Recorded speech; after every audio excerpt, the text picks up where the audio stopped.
आदरणीय उपसभापति महोदय, लद्दाख की सीमाओं पर विगत कुछ महीनों में घटित घटनाओं का ब्यौरा देने के लिए सम्मानित सदस्यों के सामने मैं यहां पर उपस्थित हुआ हूं।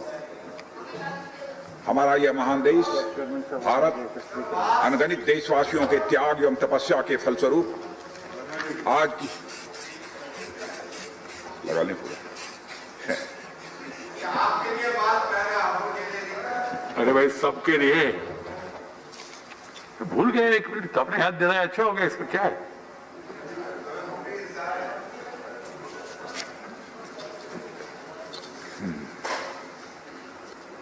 आदरणीय सभापति महोदय, लद्दाख की सीमाओं पर विगत कुछ महीनों में घटित घटनाओं का ब्यौरा सदन के सम्मानित सदस्यों के सामने रखने के लिए आज मैं यहां उपस्थित हूं।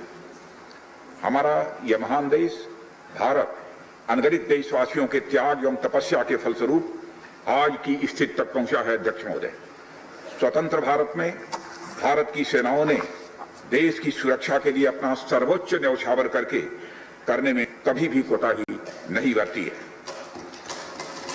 और आप सबको ज्ञात है कि 15 जून 2020 को गलवान घाटी में कर्नल संतोष बाबू के साथ हमारे 19 और बहादुर जवानों ने भारत माता की सीमा की रक्षा करते हुए अपने प्राणों की आहुति दे दी। हमारे प्रधानमंत्री श्री नरेंद्र मोदी जी ने स्वयं लद्दाख जाकर वीर जवानों का हौसला बढ़ाया। मैंने भी बहादुर जवानों से मिलकर उनके शौर्य और अटूट साहस का स्वयं भी अनुभव किया है। अध्यक्ष महोदय, सबसे पहले मैं संक्षेप में चाइना के साथ हमारे बाउंड्री इश्यूज के बारे में बताना चाहता हूं। जैसा कि सदन इस बात से अवगत है कि भारत एवं चाइना का सीमा का प्रश्न अभी तक अनसुलझा है। भारत और चाइना की बाउंड्री का कस्टमरी और ट्रेडिशनल अलाइनमेंट चाइना नहीं मानता है।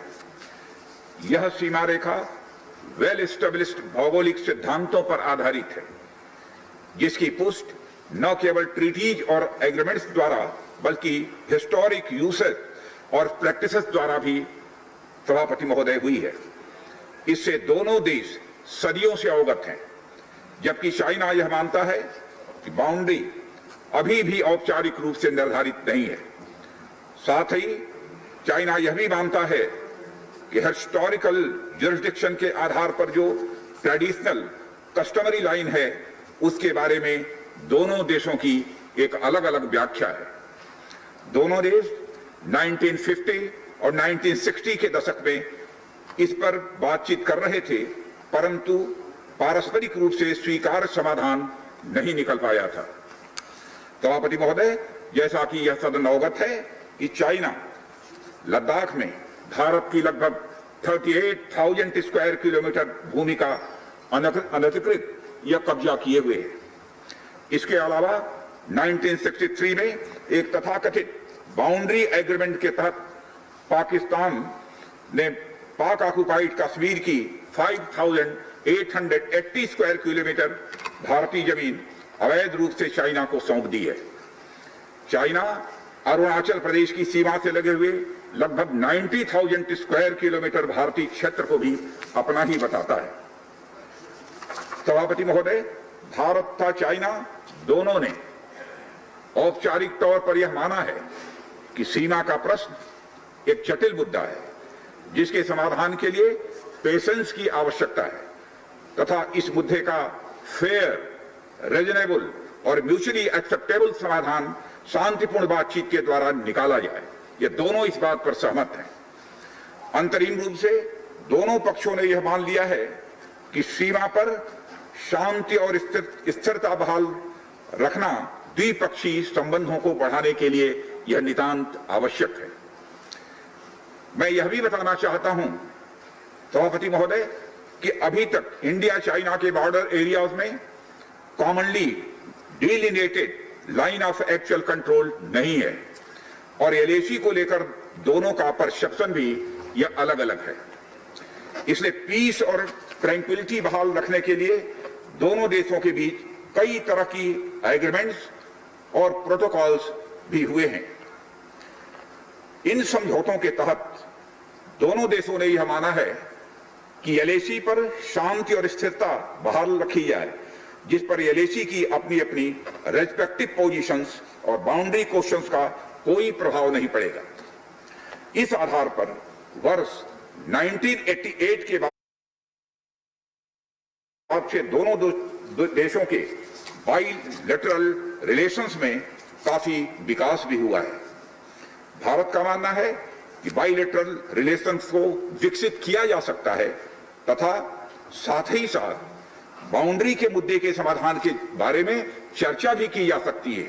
यह हम दोनों काम कर सकते हैं, परंतु एलएसी पर पीस और ट्रैंक्विलिटी में किसी भी प्रकार की गंभीर स्थिति का बाइलेटरल रिलेशंस पर निश्चित रूप से असर पड़ेगा, यह बात भी दोनों पक्षों को अच्छी तरह समझनी चाहिए। वर्ष 1993 और 1996 के समझौते में इस बात का जिक्र है कि एलएसी के पास दोनों देश अपनी सेनाओं की संख्या कम से कम रखेंगे।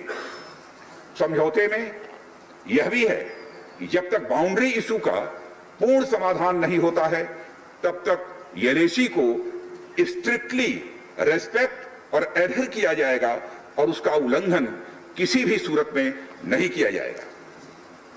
सभापति महोदय, इन समझौतों में भारत व चाइना एलएसी के क्लैरिफिकेशन द्वारा एक कॉमन अंडरस्टैंडिंग पर पहुंचने के लिए भी प्रतिबद्ध हुए थे, पूरी तरह से कमिटेड थे। इसके आधार पर 1990 से 2003 तक दोनों देशों द्वारा एलएसी पर एक कॉमन अंडरस्टैंडिंग बनाने की कोशिश की गई, लेकिन इसके बाद चाइना ने इस कार्रवाई को आगे बढ़ाने पर अपनी सहमति नहीं जताई। इसके कारण कई जगहों पर चाइना तथा भारत के बीच एलएसी परसेप्शंस में ओवरलैप बराबर बना रहता है। इन क्षेत्रों में तथा बॉर्डर के कुछ अन्य इलाकों में दूसरे समझौतों के आधार पर दोनों की सेनाएं फेस ऑफ आदि की स्थिति का बराबर समाधान निकालती हैं, जिससे कि शांति कायम रहे। सभापति महोदय, इससे पहले कि मैं सदन को वर्तमान स्थिति के बारे में बताऊं, मैं यह बताना चाहता हूं कि सरकार की विभिन्न इंटेलिजेंस एजेंसीज के बीच कोऑर्डिनेशन का एक इलेबोरेट और टाइम टेस्टेड मैकेनिज्म है, जिसमें सेंट्रल पुलिस फोर्सेस और तीनों आर्म्ड फोर्सेस की इंटेलिजेंस एजेंसी भी शामिल हैं। टेक्निकल और ह्यूमन इंटेलिजेंस को लगातार कोऑर्डिनेटेड तरीके से इकट्ठा किया जाता है तथा आर्म्ड फोर्सेस से उनके डिसीजन मेकिंग के लिए शेयर भी किया जाता है।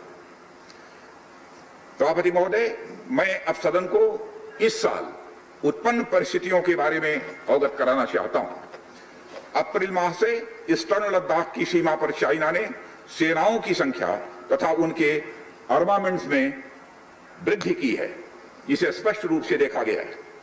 मई महीने के प्रारंभ में चाइना ने गलवान घाटी क्षेत्र में हमारी ट्रुप्स की नॉर्मल ट्रेडिशनल पेट्रोलिंग पैटर्न में व्यवधान डालना शुरू किया, जिसके कारण फेस ऑफ की स्थिति उत्पन्न हुई।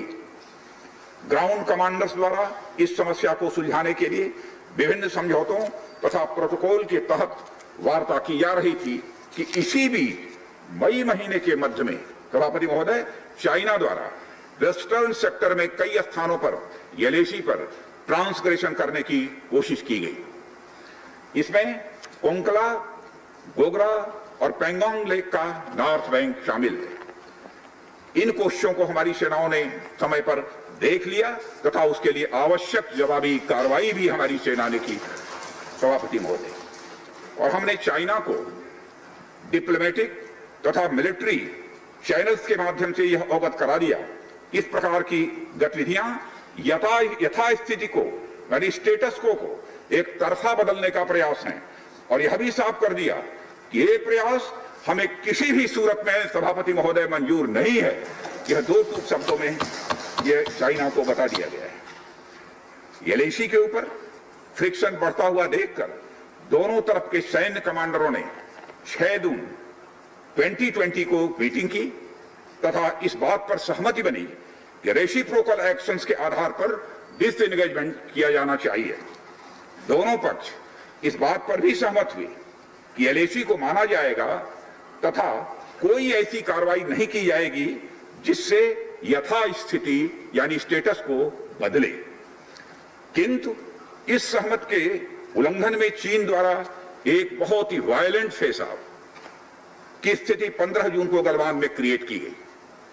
हमारे बहादुर सिपाहियों ने, बहादुर जवानों ने अपनी जान का बलिदान दिया, पर साथ ही चीनी पक्ष को भी भारी क्षति पहुंचाई है सभापति महोदय, और अपनी सीमा की सुरक्षा में कामयाब भी रहे हैं। इस पूरी अवधि के दौरान हमारे बहादुर जवानों ने जहां संयम की जरूरत थी वहां संयम रखा, और जहां शौर्य की जरूरत थी वहां शौर्य का भी प्रदर्शन किया।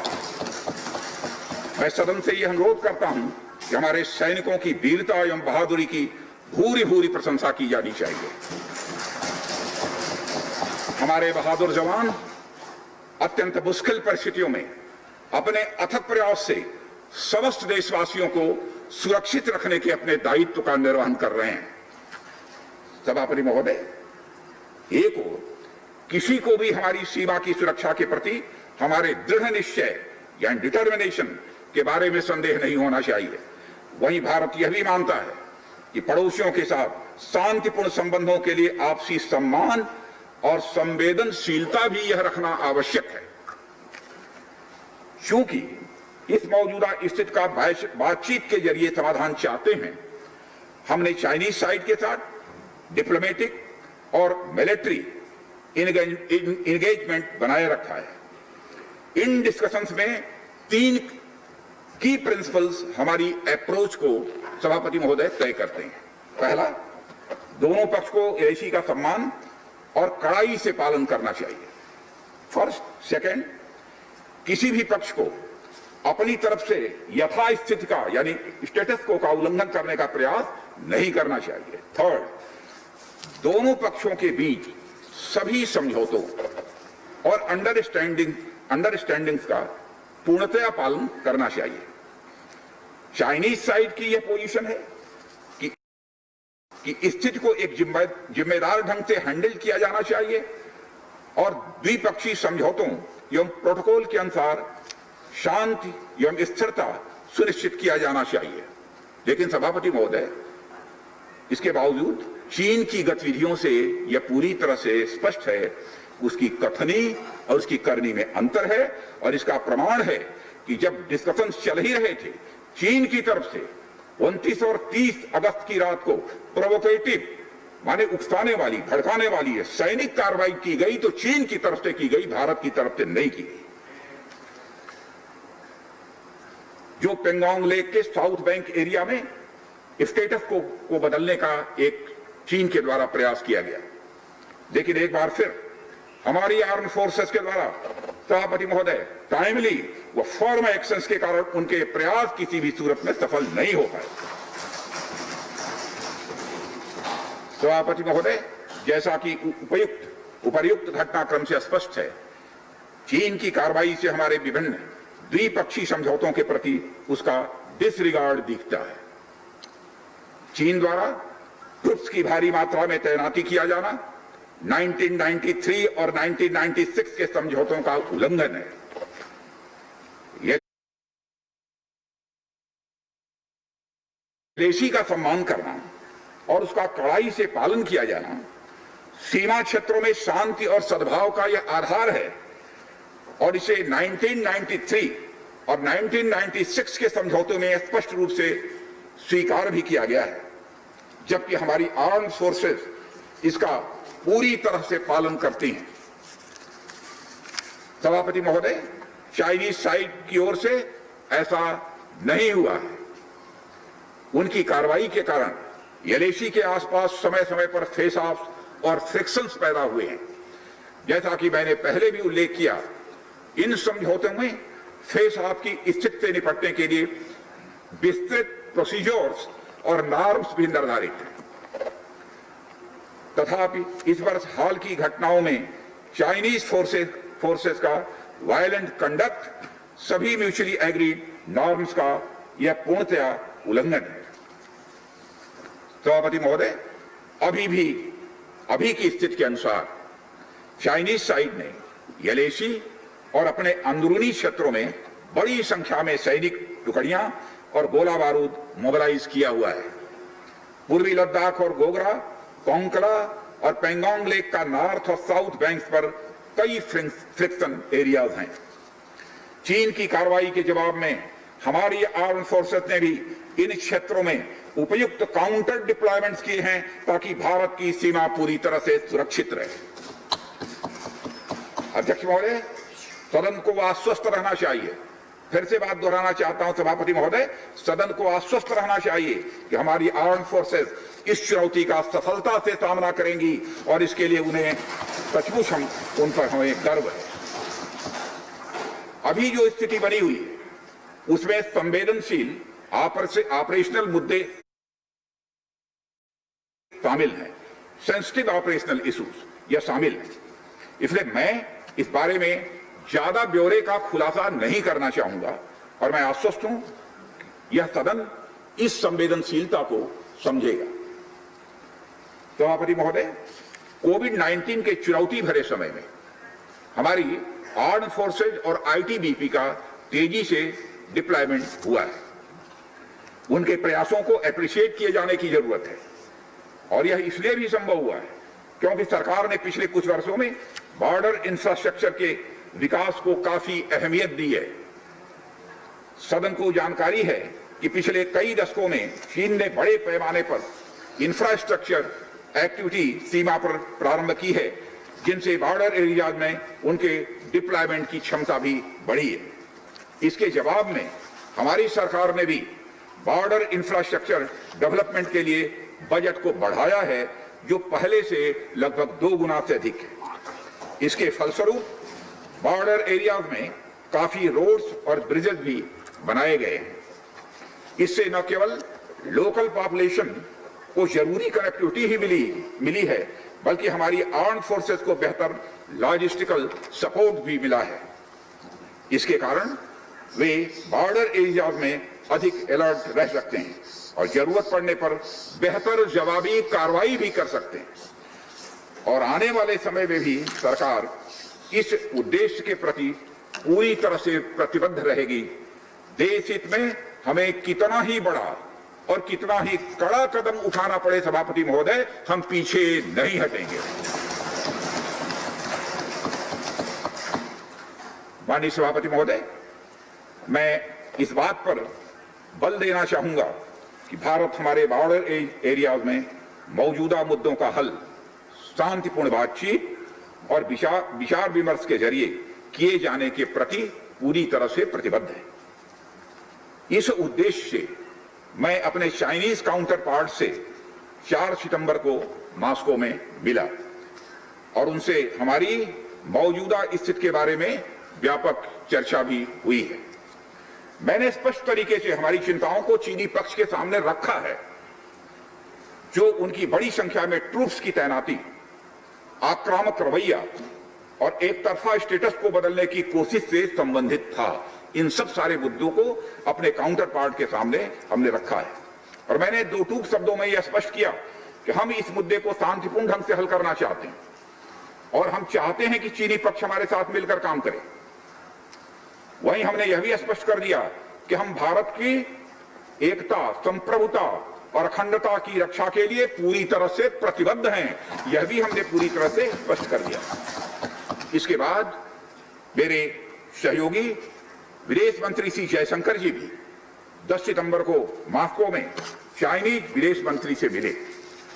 दोनों एक एग्रीमेंट पर पहुंचे सभापति महोदय कि यदि चाइनीज साइड द्वारा सिंसियरली और फेथफुली एग्रीमेंट को इंप्लीमेंट किया जाता है तो कंप्लीट डिसएंगेजमेंट प्राप्त किया जा सकता है और बॉर्डर एरियाज में शांति भी स्थापित की जा सकती है।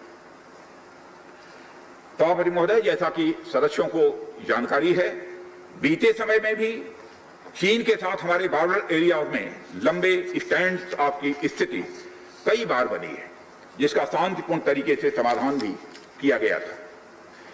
हालांकि इस वर्ष की स्थिति, चाहे वो ट्रूप्स की स्केल ऑफ इन्वॉल्वमेंट हो या फ्रिक्शन पॉइंट्स की संख्या हो, हम पहले से बहुत अलग हैं। फिर भी हम मौजूदा स्थिति के शांतिपूर्ण समाधान के प्रति पूरी तरह से कमिटेड हैं। अध्यक्ष महोदय, युद्ध की शुरुआत तो हमारे हाथ में होती है, लेकिन उसका अंत नहीं होता है। और मुझे कई बार ताज्जुब होता है कि शांति का यह संदेश जिस धरती से पूरे विश्व को गया है, उस धरती की शांति में विघ्न के द्वारा विघ्न डालने का प्रयास किए जाते हैं। और अध्यक्ष महोदय, सदन के माध्यम से मैं हमारे 130 करोड़ देशवासियों को आश्वस्त करना चाहता हूं कि हम देश का मस्तक झुकने नहीं देंगे, न ही हम किसी का मस्तक झुकाना चाहते हैं। इस राष्ट्र के प्रति, इसकी सुरक्षा के प्रति हम पूरी तरह से दृढ़ संकल्प हैं। अध्यक्ष महोदय, इस सदन की एक गौरवशाली परंपरा रही है कि जब भी देश के समक्ष कोई बड़ी चुनौती आई है, तो इस सदन ने भारतीय सेनाओं की दृढ़ता और संकल्प के प्रति अपनी पूरी एकता और पूरा भरोसा दिखाया है। साथ ही सीमा क्षेत्र में तैनात अपने बहादुर सेना के जवानों के शौर्य, पराक्रम और सीमा की सुरक्षा के प्रति उनकी प्रतिबद्धता पर इस सदन ने पूरा विश्वास भी व्यक्त किया है।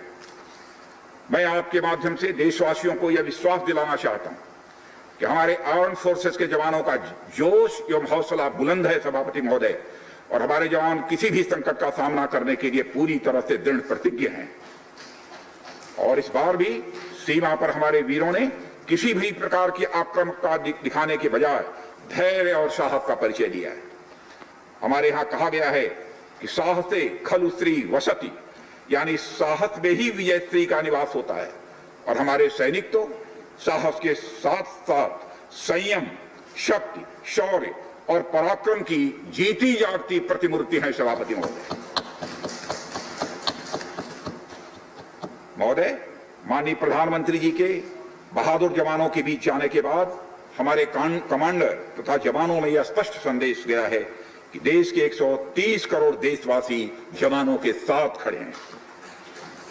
उनके लिए बर्फीली ऊंचाइयों के अनुरूप विशेष प्रकार के गर्म कपड़े, उनके रहने का स्पेशलाइज्ड टेंट तथा उनके सभी अस्त्र शस्त्र व गोला बारूद की पर्याप्त व्यवस्था की गई है।